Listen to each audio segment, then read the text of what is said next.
Salut à tous, bienvenue dans cette nouvelle vidéo consacrée à ma collection de films d'horreur. Commençons sans tarder. Le premier film que je voudrais vous présenter est un Home Invasion. Mother Day de Darren Lynn Bousman. Ce film est le remake d'un film plus ancien que je n'ai pas vu, donc je ne saurais pas faire de comparaison, donc je vais vous parler uniquement de ce film. Le pitch, un homme rachète une maison, un homme avec sa femme, il rachète une maison. C'est une maison qu'ils ont rachetée aux enchères et c'est une maison qui appartenait à des bandits. Ils ne le savent pas. Et un soir, les mêmes bandits débarquent à leur maison et prennent tous les invités en otage. Ce film est un beau film. Ce film est très violent. La tension s'installe. C'est un très beau film. C'est avec une très bonne actrice, Rebecca De Mornay, qui avait déjà joué dans un autre film, un autre thriller horrifique, La main sur le verso. C'est un beau film. C'est une histoire qui n'est pas spécialement originale, mais qui est bien présentée, bien filmée, très violente. Bousman a été un des réalisateurs de Saw. C'est très violent, il y a de la torture, il y a des mises à mort assez violentes. C'est un film de home invasion, de kidnapping assez violent. Donc à mettre devant des yeux matures. Il n'y a pas de surnaturel, donc c'est du 100% psychopathe, quoi. C'est un beau film. Même pour les personnes qui n'aiment pas spécialement les films d'horreur, mais qui préfèrent les films policiers et les trailers, ils peuvent regarder celui-là quand même. C'est un très beau film. Mother Day. Là, nous allons nous attaquer à une trilogie bien connue, qui sont les Cabin Fever. Sur ces films, j'ai beaucoup de choses à dire.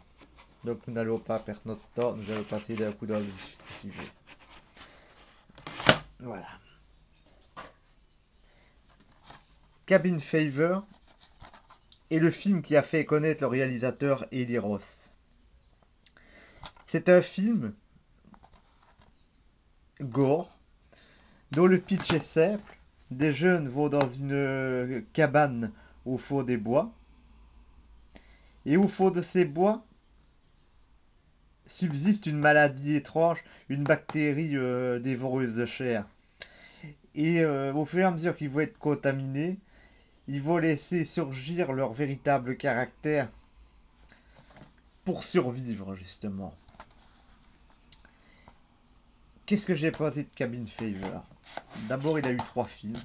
Le premier de Ross, le deuxième de Ty West et le troisième, je sais pas, je ne le connais pas. Le premier, pour commencer. Ce film est bien, mais j'ai un reproche à faire. Et ce reproche va se porter sur les 3 films. Pourquoi, quand on fait un film d'horreur, se sent obligé, quasi systématiquement, de nous montrer des jeunes adultes, si pas des ados pour celui-là, s'ébattre dans une atmosphère à la American Pie? Pourquoi est-ce qu'on doit toujours supporter ça? Donc des blagues en bas de la ceinture, des situations, comme on peut dire vulgairement, bite couille, des gens qui font l'amour, des scènes de nu, de l'American Pie, quoi. Dans Cabin Fever, le premier, il en a un petit peu. C'est passable. Dans le 2, c'est du pur American Pie, ça se passe dans un lycée. C'est de l'American Pie glorifié. Et dans le 3, Euh, c'est une préquelle aux deux autres. Ça se passait dans un laboratoire biologique. Donc je m'étais dit, là on va échapper à l'American Pie. Mais non, je me suis trompé parce que sur une île voisine, un gars va fêter son enterrement de vie de garçon. Donc on a encore droit à un petit peu d'American Pie avec exhibition de Gottmichet, Cunilingus et compagnie. N'allez pas croire que je suis quelqu'un de pudique parce que je ne le suis pas. Mais ce genre de film d'horreur commence à me légèrement à me saouler. Quand on voit les films de Clive Barker, des films de plus grande qualité où c'est avec des héros matures, des histoires qui se tiennent, ça c'était intéressant. Mais là, voilà, si je veux voir American Pie, je vais voir le vrai American Pie et je ne regarde pas un film d'horreur, quoi. Toutes les personnes qui sont intéressées qui s'intéressent aux films d'horreur ne sont pas des personnes qui ont envie de s'exciter sur des scènes comme ça. Moi, je trouve que ces scènes-là nuisent gravement aux trois films. En plus, il y a un humour lourd qui passe mal. Bon, maintenant, analysons les films. Le premier, j'ai dit, n'est pas mal. C'est un beau petit film. Le deuxième, ça se passe dans un lycée, c'est la fête de fin d'année. Le survivant du premier film tombe dans l'eau. Une eau qui sert à la mise en bouteille de petites bouteilles d'eau qui approvisionnent le lycée. Contamination générale. euh, des scènes humoristiques gore. Il n'y a que la fin qui veut un peu rattraper le film avec une intervention de l'armée, mais l'extrême fait enterre le film avec des scènes d'une vulgarité crasse. Celui-là, c'est encore pire. Les scènes à la American Pie se passent en plein soleil, on peut les voir. Les scènes d'horreur sont filmées tellement dans le noir que, même en ayant éteint les lumières de mon appartement et réglé le contraste de la télévision, c'était c'était quasi impossible à voir, quoi. Il y a de bonnes scènes dans celui-là, quand même, mais on est clairement plus dans le même délire que les autres. C'est davantage des zombies que des gens contaminés. Donc voilà. Pour moi, c'est une série très moyenne. Il y a de bonnes idées. Ça aurait pu être des beaux films, mais le côté potache gâche tout. Donc à voir, mais à très très très petit prix. Et enfin, je vais vous présenter les films que j'aime quand même bien, les Candyman. Le premier de Clive Barker, il est excellent. C'est un excellent film d'horreur, un superbe film d'horreur. Le pitch, deux femmes font une étude sur les légendes urbaines et elles vont être amenées à aller dans la cité de Cabini de Green où règne la légende de Candyman. Prononcez 5 fois son nom devant le miroir, il apparaîtra, il vous tuera. Et Hélène va plonger dans le cauchemar suite à son enquête. Un très beau film, un excellent film d'horreur, un grand Clive Barker.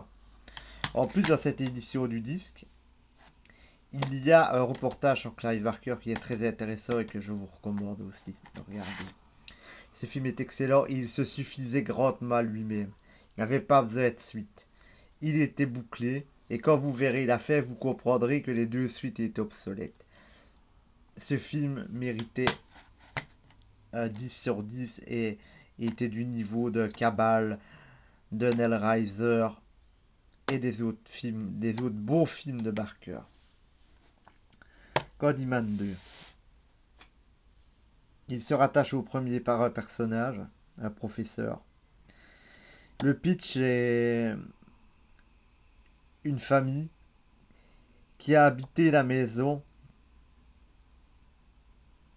de la Nouvelle-Orléans la maison du propriétaire qui avait commandé le portrait de sa fille à Candyman. Le film, pour moi, est un peu ennuyeux. Et moi, je ne l'ai... C'est pas un mauvais film. Il y a de bonnes scènes. Notamment la scène finale dans le dortoir des esclaves, qui est une très très bonne scène. Mais sinon, il était dispensable par rapport au premier. Donc ça reste beau, mais c'est pas indispensable de le regarder.